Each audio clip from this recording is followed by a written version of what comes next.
澳門威尼斯人，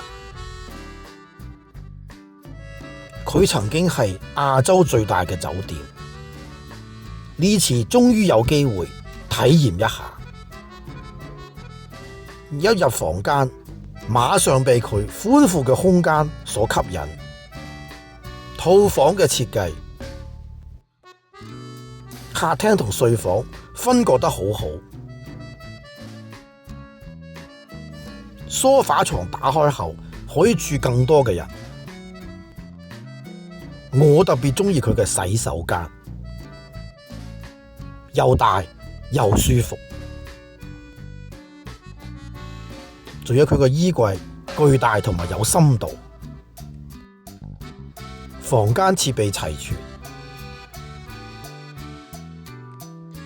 有足夠嘅充電位，床頭仲有手機無線充電。今次係馬年嘅初一嚟到，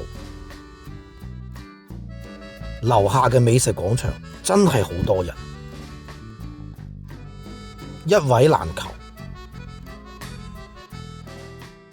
今次住嘅係25樓001號房，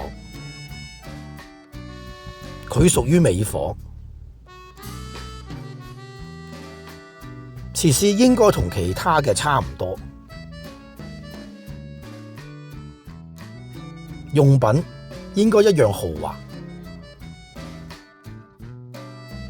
只係離電梯比較遠。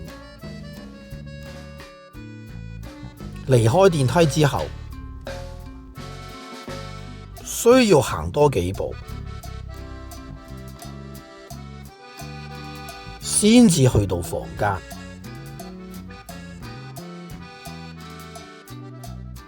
呢個因素唔會影響我享受呢度嘅氣氛，